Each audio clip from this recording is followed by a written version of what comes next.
అన్నయ్య కోసం Pawan Kalyan route clear చేసేసారు. రెడ్ కార్పెట్ వేసి మరి ఎంపీ సీట్ ఇచ్చే స్టేజ్ వరకు అయితే ఇప్పుడు చిరంజీవికి లైన్స్ అన్నీ క్లియర్ అయిపోయి ఇటు విజయసాయిరెడ్డి ఆయన పార్టీ నుంచి రాజీనామా ఇచ్చేశారు. ఇప్పుడు ఇన్ కేసు మళ్ళీ ఎన్నికలు పెడితే చిరంజీవికి లైన్ క్లియర్ అంటున్నారు. దానికి గల మెయిన్ రీజన్స్ ఏంటంటారు? సో బేసిక్గా ఎలక్షన్స్ పెడితే మళ్ళీ వైసీపీ పుంజుకునే ఛాన్స్ అయితే ఖచ్చితంగా లేదు ఫస్ట్ అది. సో చిరంజీవి గారికి ఇద్దాము అన్న ఒక ఆఫర్ లైన్లో అయితే కేంద్రం నుంచి కూడా అందరూ యాక్సెప్టెన్స్లో ఉన్నారు. సో ఎందుకంటే చిరంజీవి గారికి ఏదన్నా చేద్దాం మన తరపున అని, అది ఫ్రెండ్షిప్తో కావచ్చు, పవన్ కళ్యాణ్ గారికి ఇచ్చిన కమిట్మెంట్ వల్ల కావచ్చు, ఆయనకు ఫేవర్ చేస్తా అని చెప్పడం వల్ల కావచ్చు, మరి చిరంజీవి గారికి ఇస్తే దానికి ఒక వాల్యూ ఉంటుంది ఇచ్చేదానికని చెప్పి వాళ్ళు చాలా ఇదిగా భావిస్తున్నారు. మరి కొంతమంది ఏంటంటే రాష్ట్రపతి కూడా ఇస్తే బాగుంటుందని కొంతమంది అభిమానులు అడుగుతున్నారు, కానీ అది పాసిబిలిటీస్ని బట్టి వాళ్ళు చూస్తారు. బట్ ఇప్పుడు ప్రస్తుతానికైతే విజయసాయిరెడ్డి గారి సీట్ ఖాళీ అయింది కాబట్టి ఆ సీట్లో ఈయన కూర్చోబెట్టేద్దాం అనే థాట్ ప్రాసెస్లో అయితే ఉన్నారనమాట. సో మరి అసలు చిరంజీవి గారికి ఇంట్రెస్ట్ ఉందా లేదా అనేది ఎవరో తెలుసుకోవట్లేదు. ఫస్ట్ ఆయన అసలు దానిపైన ఇష్టంగా ఉన్నారా, వీళ్ళు ఇస్తారు ఓకే, ఆయన వస్తే తీసుకుందామని ఆయన రెడీగా ఉన్నాడా? ఇప్పటికే ఆయన పార్టీ కానీ రాజకీయాలు కానీ వదిలేసి కామ్గా ప్రశాంతంగా ఫ్యామిలీతో ఉంటూ సినిమాలు చేసుకుంటున్నారు ఆయన.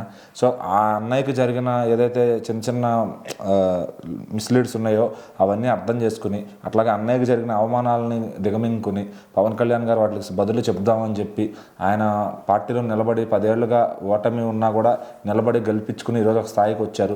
సో ఖచ్చితంగా ఇంకా ముందు ముందు మంచి స్థాయికి వెళ్తారు. మరి ఆయన గెలుపే అన్నయ్యకి అక్కడ గ్రేట్నెస్ తీసుకొస్తుందని ఆయన భావిస్తున్నారు పవన్ కళ్యాణ్ గారు. సో మరి ఇప్పుడు పవన్ కళ్యాణ్ గారు రూట్లో ఆయన వెళ్తున్నప్పుడు మళ్ళీ రాజకీయాల్లోకి వద్దాము, రాజకీయాల్లో వేలు పెడదామనే ఇది చిరంజీవి గారికి ఉందా లేదా అనేది అయితే ఆయన నుంచే క్లారిటీ రావాలి ఖచ్చితంగా. గాడ్ ఫాదర్లో ఒక డైలాగ్ చెప్తారు, నేను రాజకీయాలు దూరం అయ్యాను కానీ రాజకీయాలు దూరం. సో అది సినిమా వరకే ఉంచుతారా? ఒకవేళ నిజంగా మళ్ళీ వచ్చే ఇంట్రెస్ట్ ఉందా?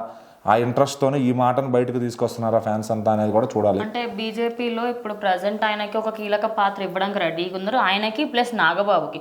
మనం చిరంజీవి అని ఎందుకు, నాగబాబుని కూడా తీసుకోవచ్చు. ఆయనకు కూడా నాగబాబు గారికి పొలిటికల్గా ఇంకా ఇంట్రెస్ట్ ఉంది కాబట్టి ఆయన ఆల్రెడీ పార్టీలో దిగున్నారు కాబట్టి ఆయనకు ఒక పదవి కావాలి. బట్ చిరంజీవి గారికి ఏంటంటే ఆయన కోరుకునేనే ఆయనకు వస్తాయి, బట్ ఆయనకి ఇంట్రెస్ట్ ఉందా లేదా అనేది ఇక్కడ మెయిన్ పాయింట్ అనమాట. మళ్ళీ ఫ్యామిలీ డ్రామా చేస్తున్నారు, మీరు కూడా ఫ్యామిలీస్ అందరినీ తీసుకొస్తున్నారు అన్న మాట కూడా వినాల్సి వస్తుంది. అదే దాని చిరంజీవి గారు ఆలోచించేసి చెప్పేస్తారు ఖచ్చితంగా. ఇంకా ఆయనకు అర్థమైంది పొలిటికల్గా మనం ఉన్న పొజిషన్ అంటే మనకు అభిమానులు ఉన్నంత మాత్రం మన పొలిటికల్గా సర్వైవ్ అవ్వలేమని ఆయన అర్థం చేసుకుని వెనక్కి స్టెప్ వేసి వెళ్ళిపోయారు. ఇంకా వదిలేసారు, దాని గురించి కూడా ఫ్యాన్స్ ఎవరు మాట్లాడుకోవట్లేదు. సో లాస్ ఈజ్ లాస్ అయిపోయిందని వదిలేసుకున్నారు. బట్ ఇప్పుడు ఏంటంటే పవన్ కళ్యాణ్ గారు మళ్ళీ హోప్ ఇచ్చారనమాట. అయితే అసలు ఆయన ఆలోచనతో పాటు ఈయన ఆలోచన విధానం ఉందా, ఈయనకి అసలు ఇంట్రెస్ట్ ఉందా, జస్ట్ ఊరికే కేంద్రం ఆఫర్ ఇచ్చింది కదా తిరస్కరిస్తారా అనేది, అసలు వాళ్ళు ఆఫర్ తెచ్చి అఫీషియల్గా తెచ్చిన రోజు మనం ఈయన అఫీషియల్గా కాదన్న రోజు మనం మాట్లాడుకోవచ్చు. సో యాజ్ ఆఫ్ నో బాస్కి అయితే ఇంట్రెస్ట్ లేనట్టే తెలుస్తుంది.